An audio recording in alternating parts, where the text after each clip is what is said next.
اوس به واورو د پولي پوري ډراما. د پولي پوري ډرامې په تېره برخه کې تاسو واورېدل چې شباني عجب ګل ته وویل چې د عابد د کارونو مخه دې نه نیسي، ځکه په دې سره د عابد راتلونکی روښانه کیږي. اوس به دا واورو چې فرید اشرف ته د قرارداد پاڼې په کومو شرایطو ورکوي.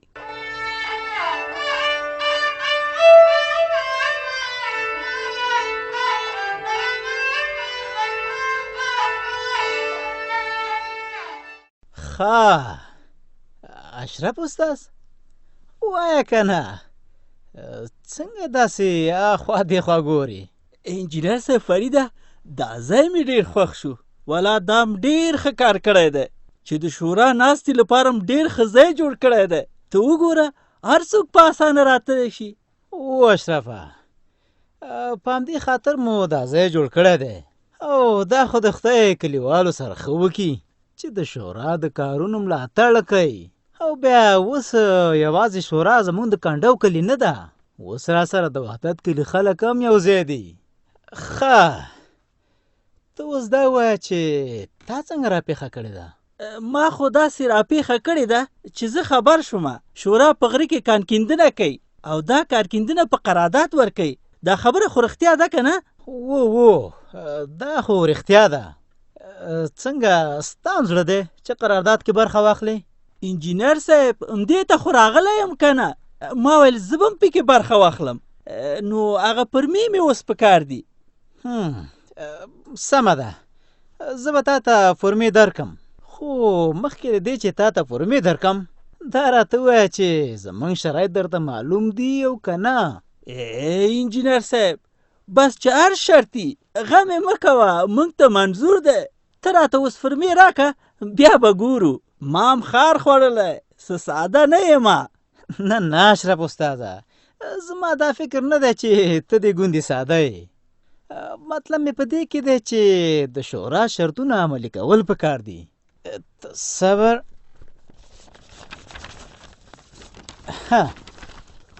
دا فرمې دي، دا واخله او ښه په دقت یې ډکې که او ګوره استاذه چې غلطي پکې ونه کوي. که غلطي وشوه یا هم قلمخوري وشوه نو فورمه باطله کېږي، بیا نو تاسې قرارداد نشئ ترلاسه کولی. بس نو ښه همدا ده چې ښه فکر ورته وشي او څه چې شورا غوښتي هماغه عملي شي. انجینر صاحب هر شی به عملي شي، خو ګوره ستاسو ملاتړ هم لږ ضرور دی. فکر مه کوئ، موږ د هر چا ملاتړ کوو. څوک هم چې ښه کار کوي موږ یې هڅوو او ملاتړ هم کوو. ښه نو اوس ځه نو دا فرمې واخله او ډکې که، چې کله کار ختم شو بیرته یې راوړه، بیا به نو ګورو چې قرارداد ګټلی شي او که نه، ځکه چې ستا سره مقابل کې نور خلک هم وي.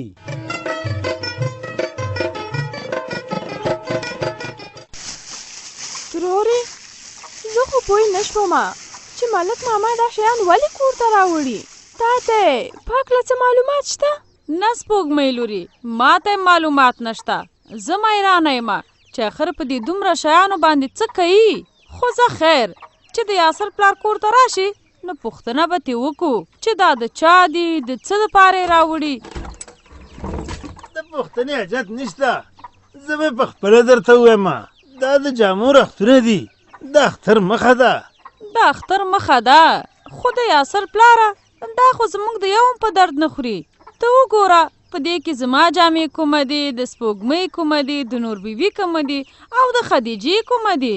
دا خو ټولې د نارینه‌و جامې دي. بس هر چا سره د ځان غمي، تاسو خپل غم په مخه کړی او ما خپل. ښه ملک ماما نو دا ټولې جوړې تا ځان ته اخیستې دي؟ ته به په اختر کې دومره جوړې ګنډې؟ زما ساده لورې دا زما دپاره نه دي، دا مې د کلیوالو دپاره اخیستې دي. څوک چې زما په دیره کې تراوی کوي هغه مشرانو ته ډالۍ کې ورکوم.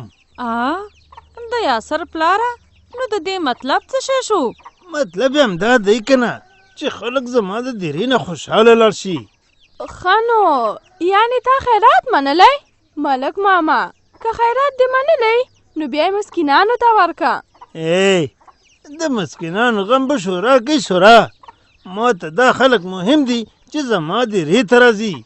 زه چې دا ډالۍ ورکوم نو بیا به هماغسې زما صفتونه کېږي، خلک به مې د ری ته رامات شي، زه به بېرته د کلیوالو طرفدارۍ لاسته راوړم، او که خدای کول نو یو ځل به بیا ملک شم. نو ځکه خو وایم چې خلک به دلته تراویم وکړي او ډالۍ به مې یوسي. توبه خدایه توبه، په دې خلکو باندې څه چل شوی دی؟ دینم د ځان په ګټه کاروي. د یاسر پلاره زه خو یم قرار کېنه، د دې په ځای باندې لږ پام وکړه. ګوره نن سبا دا کرونا ده، اوبه ده، خدای مکه ستا د دیرې نه چېرته خوره نه شي. په دې کارونو باندې غاټه تیږه کېده. خلکو ته ووایه چې مه راځئ. ځه خپل کار کوه، ته هم د شورا خبرې شروع کړې، اوبه خوره نه شي.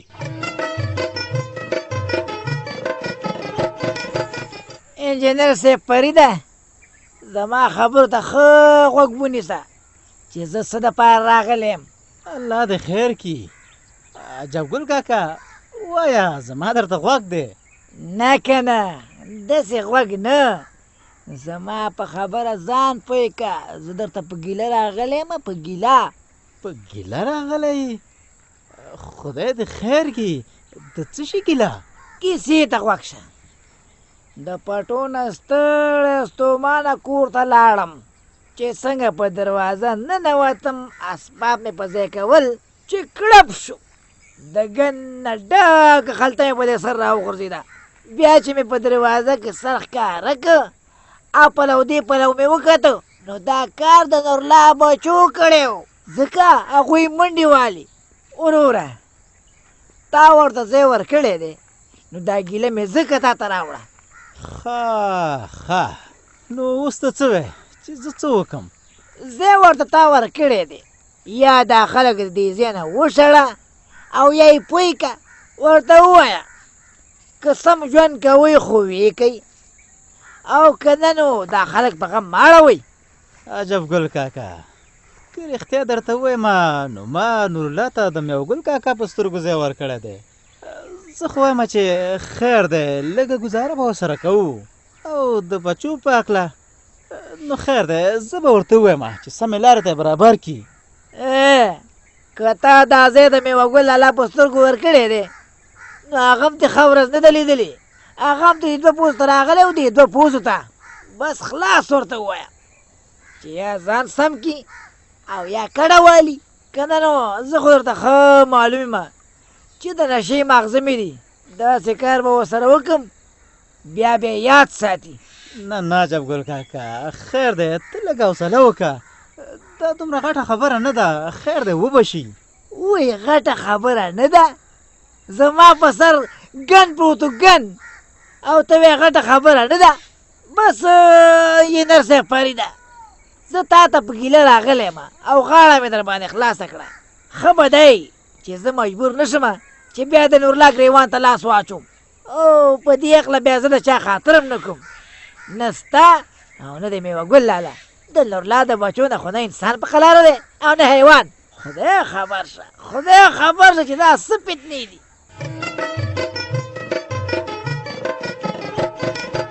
اشرفه تا څه وکړه؟ هغه د شورا نه دې د قرارداد پاڼې راوړي که نه؟ خو سر دادا ته به راته خبره کوې او زه به پکې ناغېړي کوم؟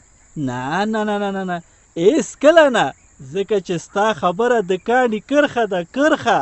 او ورکې مې راوړي دي. ډېر دې ښه کړي دي، خو اوس داسې وکړه چې چا سره کښېنه او سمې ډکې که چې غلطي دې نه پکې ونه شي، ځکه چې شورا د اصولو په معامله کې ډېره سخته ده. بس چې خبره وکړه د چا پلار به پې ماته کړي، نو ښایي دا ده چې دا پاڼې سمې ډکې کړي، کوم شرطونه دي، کومې خبرې دي، هغه ټولې خبرې پکې واضح شي. خو سر دادا ما لوستلي دي، ځان مې پې پوه کړی، دومره سخته خبره پکې نشته ده. که سخته نه وي ته باید د فکر نه کار واخلې، ځکه دا قرارداد ماته ډېر مهم دی چې باید ترلاسه یې کړو. د غر د قانون دپاره ما کوم کارونه دي چې ونه کړه، سختۍ مې وګاللې، تاوانونه توفانونه مې وکړه، او اوس به زما د لاسه وځي نه نه نه نه هېڅکله هم نه. ګوره چې د بانې ځای په قرارداد کې پرې نه دی. تا ته خو دا معلومه ده چې شورا ما سره جوړه نه ده. هسې نه زما په ټس کې تا نه قرارداد واخلي. بېغمه شه، خو سر دا ده اول خو به پکې د بانې ځای پاتې نشي او بیا هم که کوم کمی زیاتی پکې و نو خیر ما ته یې لاره معلومه ده. پیسو نه به کار واخلو، پیسو نه. د انجینر فرید خوله به خوږه کړو او قرارداد به ترې واخلو. ای هی کاش د پیسو نه کار کېدی. هغوی پیسې کله اخلي.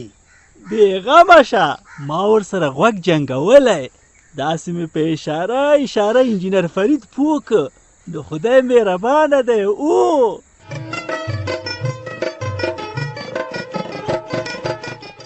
انجینر صاحب فریده، اجازه ده مونږ یو څو خبرې وکړو؟ ولې نه، اجازه ده. مونږ خو راغلي وو د ماشومانو د لوبو د میدان په هکله. مونږ ویل چې تا سره په دې هکله خبرې وکړو. ښه به شي، وایه. انجینر صاحب دا څو ورځې کېږي چې د نورالله کاکا کور راغلی دی. په کار خو دا وه چې د هغې بچیان مدرسه کې وې، خو مدرسې هم رخصت دي. تاسو ته ښه معلومه ده. او مدرسې خو رخصت دي ځکه چې د کورونا ویره ده. خو ګلزاره دا خبره د ماشومانو د میدان سره څه تړاو لري؟ اوس خو عابد ویل چې د میدان خبره کوو. د میدان خبره هم ځکه یاده کړه چې د نورالله کاکا بچیان ډېر وران دي. په کلي کې هم بې ځایه لوبې کوي. که چېرته د میدان غم وشي له خیره او دا میدان په خیر زر جوړ شي نو د دوی د ورانۍ نه به هم خلک په امن کې شي. دا خبره ده. په دې هکله د عابد پلار هم راغلی و. انجینر صاحب زما پلار راغلی و. هغه هم د نورالله د ماشومانو خبره کوله. ویلې چې په کلي کې ډېر وانه کوي، څه غم یې په کار دی. خو اوس دپاره شورا ډېره مصروفه ده په اړینو کارونو کې. د یوې خوا روژه ده او د بلې خوا د کورونا قرنطین کارونه ټاکنې کړي دي. نو همدغه وجه ده چې په میدان باندې کار نه کیږي. نو انجینر صاحب دا به څه کیږي؟ د همدې قرنطین په وجه خو زموږ مدرسې هم رخصت دي او میدان هم جوړ نه وي. نو ماشومان به خامخا ورانۍ کوي. عابده یوه لاره شته دی. ګورې که شورا مصروفه ده نو تاسې خو مصروف نه یاستئ که نه. داسې وکئ چې په خپله مټې رابډ وهئ او کار وکئ. موږ به 100 وارې کار وکړو، خو کار چې زموږ پې زور ورسېږي. په هغې میدان کې خو لویې لویې تیږې پرتې دي. وړې تیږې خو به ترېنه موږ پاکې کړو او ناواره ځایونه به هم ډک کړو. خو د غټو تیږو سره به څه کوو؟ انجینر صاحب داسې نه شي کېدی چې د غټانو کار شورا را سره وکړي، یو څو کسان را سره وټاکي او په ګډه کار وکړو. بس سمه ده ګلزاره. بس داسې وګڼه چې ستاسو د میدان کار شروع شو. شورا به تاسو ته غټان کارکوونکي درکړي.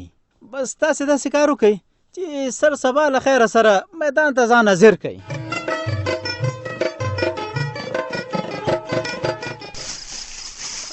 نیازی مرګړې وګوره که نه.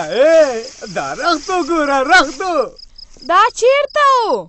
د ملک غني په ځای کې. درته ومې ویلې چې مازی دي مازی، خوراکونه لباسونه. پلاره دا دې اخیستې که چا درکړي؟ د اخیستو خبره مه کوه ښه. ولې به مې اخیستي؟ وړیا دي وړیا. نو چا درکړي دي؟ خو ملک را کړي دي که نه.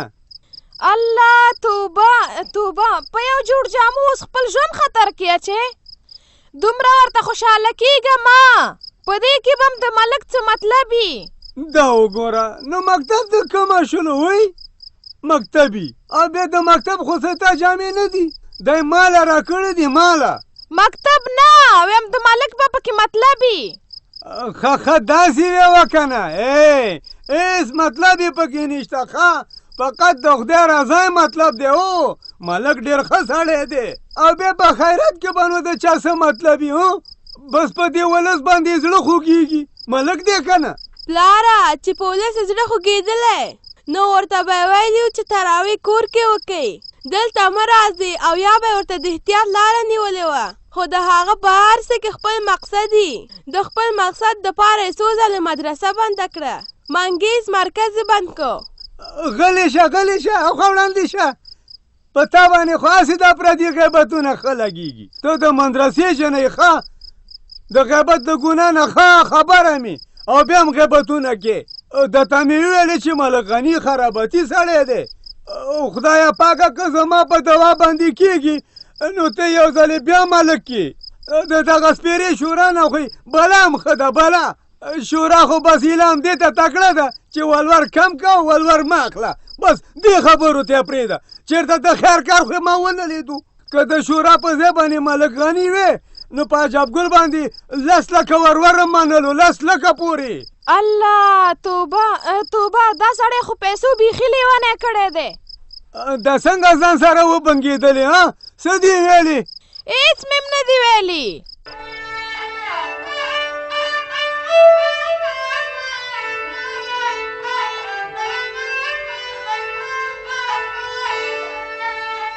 دا وه د پولې پورې ډرامه چې تاسې واورېده. په دې هیله چې ستاسې د خوښۍ وړ به ګرځېدلې وي. که غواړئ چې له موږ سره خپل نظر یا وړاندیز شریک کړئ په دې شمېرو را سره اړیکې ونیسئ. 020303050 02016 30 50.